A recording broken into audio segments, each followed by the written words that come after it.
گلے میں رسا ڈال کر کے گھسیٹا گیا اور انہیں پاؤں میں زنجیریں ڈال کر کے مکے میں کھینچا گیا، ہاتھوں اور پاؤں میں میخیں ٹھونک دی گئی، چکی پسرائی گئی، لیکن بلال ہے کہ آگے مسکرا رہے ہیں۔ کسی نے گزرتے ہوئے کہا بلال عجیب تماشا ہے، عجیب کہانی ہے کہ وہ تمہیں مار رہے ہیں اور تم آگے سے مسکرا رہے ہو۔ تو سنو حضرت بلال نے کیا جواب دیا۔ حضرت بلال فرمانے لگے میاں تم جاؤ نا بازار میں مٹی کا برتن بھی خریدنے، تو اس کو بھی ٹھونک بجا کے دیکھتے ہو کہیں کچا تو نہیں ہے، اس کی آواز تو خراب نہیں ہے۔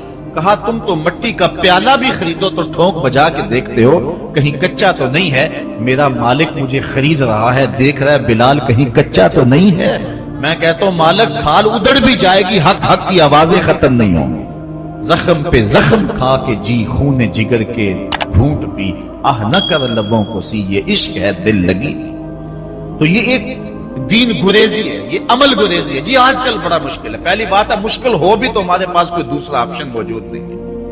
ہم ان لوگوں کی کہانیاں بھول سکتے ہیں کہ جنہوں نے اس دین کے راستے کے اندر دکھ بھی سہے، ان کو ٹکڑے بھی کر دیا گیا، ان کو 2 اونٹوں کی پچھلی ٹانگوں سے باندھ کر کے 2 ٹکڑوں میں بانٹ بھی دیا گیا، لوہے کی کنگھیوں سے بدن چھیدے بھی گئے، ہڈیاں توڑی بھی گئی، آگ میں ڈالا بھی گیا، جلتے اور کھولتے تیل میں پھینکا گیا، لیکن انہوں نے رب کا نام نہیں چھوڑا، رسول کا نعرہ نہیں چھوڑا۔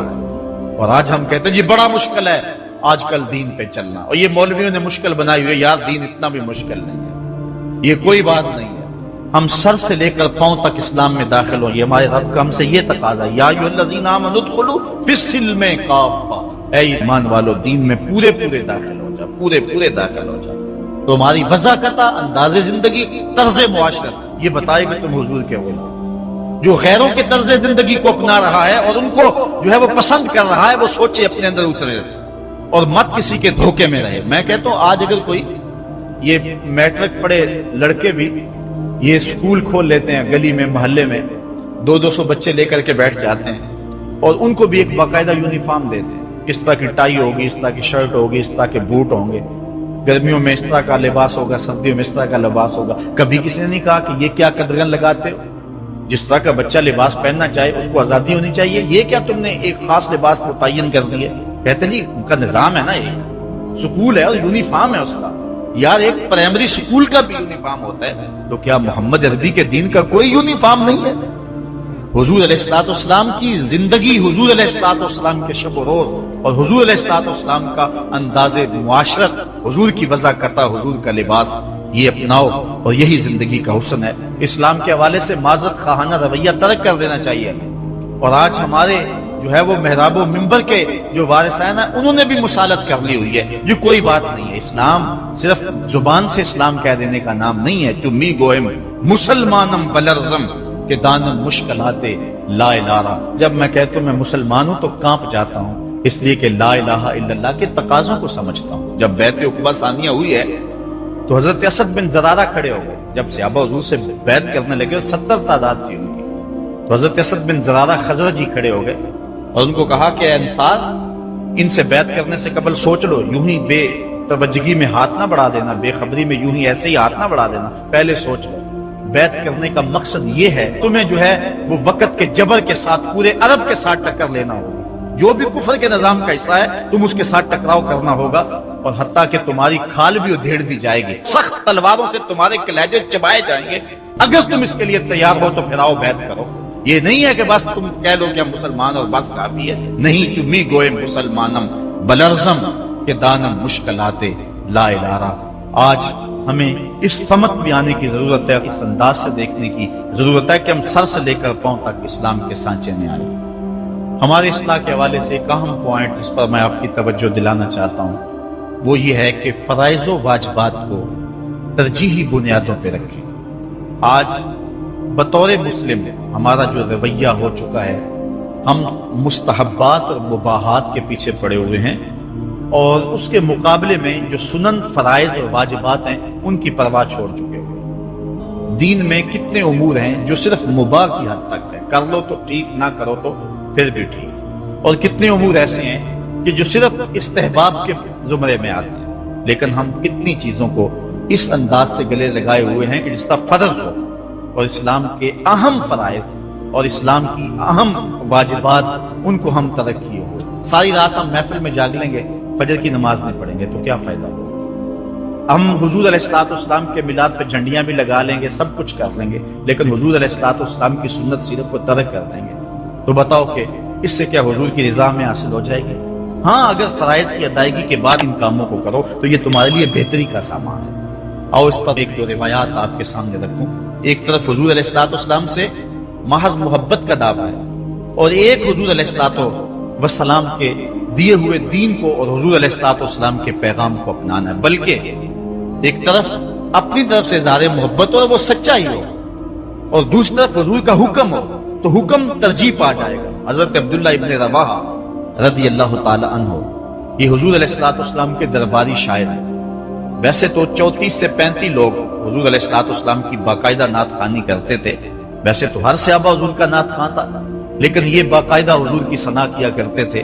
لیکن 3 اصحاب جو ہیں یہ خاص طور پہ حضور علیہ السلام کے درباری نعت خواں کہلاتے ہیں، حضرت کعب بن زہیر، حضرت حسان بن ثابت اور حضرت عبداللہ ابن رواحہ رضی اللہ تعالی عنہ۔ حضرت عبداللہ ابن رواحہ کو حضور نے حکم دیا کہ صبح فجر کی نماز کے بعد ہی تم لوگوں کو لے کر کے فلاں جنگ کے لیے نکل جانا۔ اب یہ بات سمجھ میں یہاں آ رہی ہے کہ حضور علیہ السلام کے نعت خواں صرف نعت خواں ہی نہیں تھے، وہ مجاہد بھی تھے، وہ تلوار بھی اٹھاتے تھے، وہ جنگیں بھی کیا کرتے تھے۔ اور حضرت عبداللہ ابن رواحہ جن کا یہ میں تذکرہ کر رہا ہوں، یہ جنگ موتا کے اندر ان کی شہادت ہوئی۔ یعنی یہ نہیں ہے کہ صرف زبانی دعویٰ اور جو ہے وہ عمل نہیں ہے، حضور علیہ السلام کی حرمت پہ حملہ ہو اور میدان کے اندر کوئی شخص نہ آئے اور اسٹیج کے اوپر جتنے مرضی دعوے کرتا رہے، اس کے دعوے قبول نہیں ہوں گے۔ تو اب حضرت عبداللہ ابن رواحہ رضی اللہ تعالیٰ عنہ کا عمل دیکھیے، نعت خواں بھی ہیں اور مجاہد بھی ہیں۔ حضور نے فرمایا عبداللہ ابن رواحہ ان لوگوں کو لے کر صبح چلے جانا۔ حضرت عبداللہ ابن رواحہ کے پاس تیز رفتار گھوڑا تھا، آپ نے سب لوگوں کو صبح رخصت کر دیا، لیکن خود رک گئے اس لیے کہ دن تھا جمعے کا۔ سوچا کہ دوبارہ پتہ نہیں حضور سے ملاقات ہو نہ ہو، جنگ پہ جا رہے ہیں، حالات کیا ہوں، اس لیے میں بعد میں تیز رفتار گھوڑے سے ان لوگوں کے ساتھ مل جاؤں گا، رک جاتا ہوں تھوڑی دیر، حضور کے پیچھے جمعہ المبارک کی نماز ادا کر لیتا ہوں، یہ اعزاز بھی مل جائے اور وہ حکم تھا وہ بھی پورا ہو جائے۔ تو حضرت عبداللہ ابن رواحہ رضی اللہ تعالی عنہ نے نماز جمعہ ادا کی۔ حضور علیہ السلام نے فرمایا، اے عبداللہ بن رواحہ، میں نے تو تمہیں حکم دیا تھا کہ صبح تم چلے جانا، لیکن تم یہاں موجود ہو۔ عرض کی حضور میں نے یہ عزم کیا ہے کہ میں ان کے ساتھ شامل ہو جاؤں گا، لیکن رکا اس لیے ہوں تاکہ آپ کے ساتھ جمعۃ المبارک پڑھنے کی سعادت حاصل کر لوں۔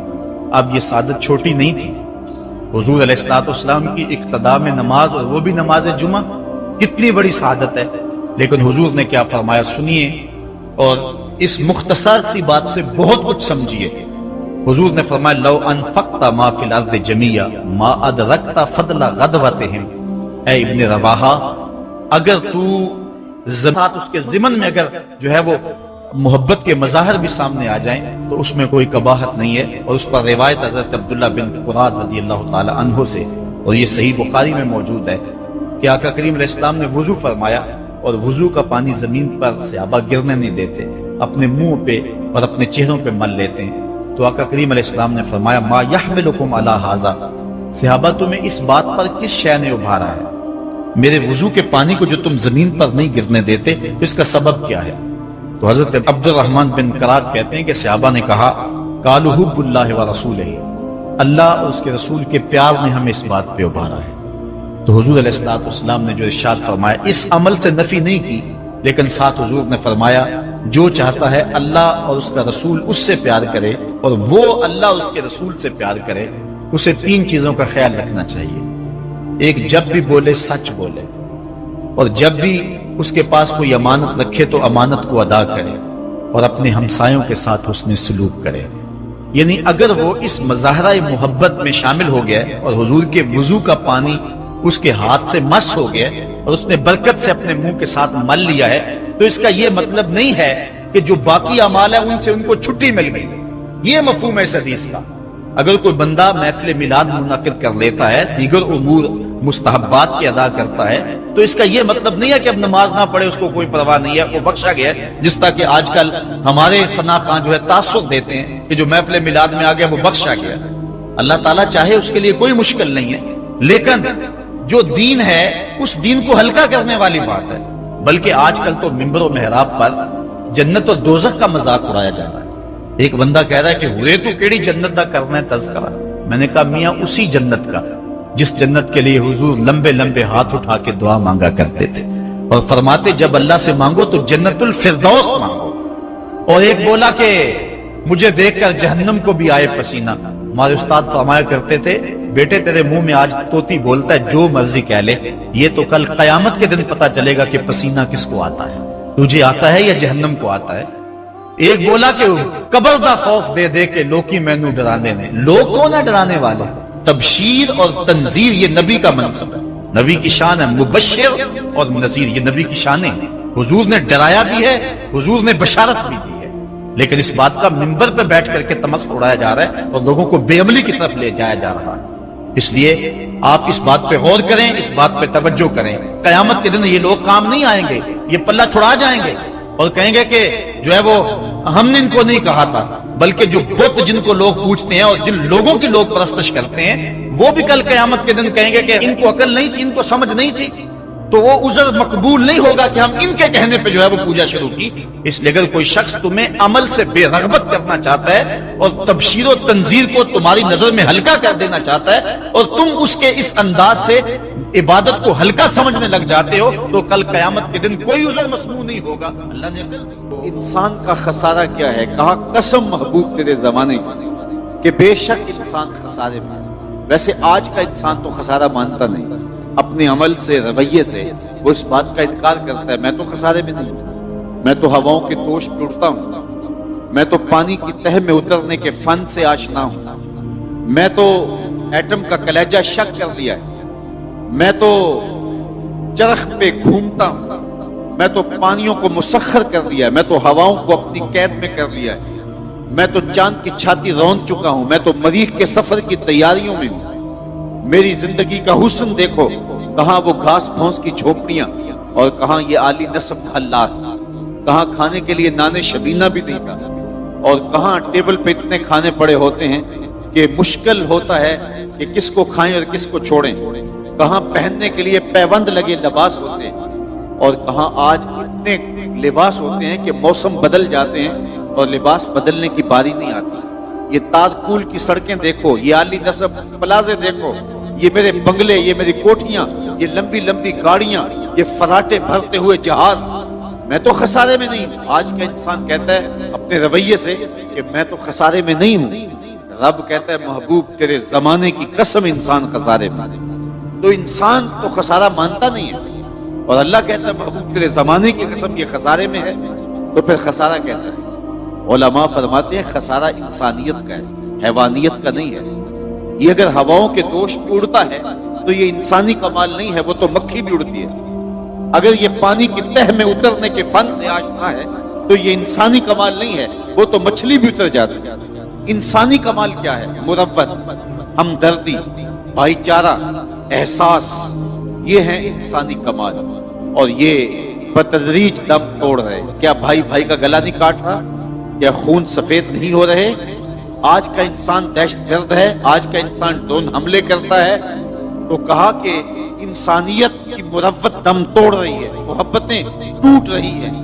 آج کا انسان کا گلا چیر کے فخر اور خوشی محسوس کرتا ہے۔ وہ کیا کسی نے کہا تھا گھر کی آگ بجھی تو کچھ سامان بچا تھا جلنے سے، سو وہ بھی ان کے ہاتھ لگا جو آگ بجھانے آئے تھے۔ تو آج کا انسان انسانیت کو توڑ رہا ہے، لیکن محبوب کے زمانے کا انسان دیکھنا ہو تو تمہیں ابو بکر عمر جیسے انسان ملیں گے، تجھے عثمان و علی جیسے لوگ ملیں گے، بلال حبشی اور ابو ذر غفاری جیسے لوگ ملیں گے۔ تو کہا قسم تیرے زمانے کی بے شک انسان خسارے میں۔ سیدنا علی المرتضیٰ رضی اللہ تعالیٰ عنہ فرماتے ہیں انسانی خسارے کا ایک پہلو یہ ہے کہ وہ اپنی سانسوں کے ذریعے اپنی زندگی توڑ رہا ہے۔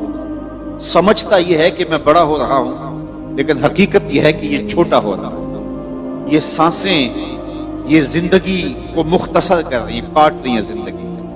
کبھی آپ اشارے پہ رکے ہوں تو وہاں گنتی الٹی چل رہی ہوتی ہے، اور جہاں گنتی الٹی چل رہی ہوتی ہے وہاں بہت جلد کام زیرو پہ آ جاتا ہے۔ یہ سانسوں کی زندگی، یہ ماہو سال کی زندگی، یہ الٹی چل رہی ہے، کوئی 60 سے نیچے آ رہا ہے، کوئی 70 سے نیچے آ رہا ہے، کوئی 40 سے نیچے آ رہا ہے، اور جب زندگی 0 پوائنٹ پہ پہنچے گی تو اسی کا نام موت ہے۔ یہ ہے انسانیت کا خسارہ۔ ایک بزرگ فرماتے تھے مجھے سمجھ نہیں آتی تھی کہ یہ جو قرآن نے کہا انسان خسارے میں ہے تو یہ خسارہ کاہے کا ہے۔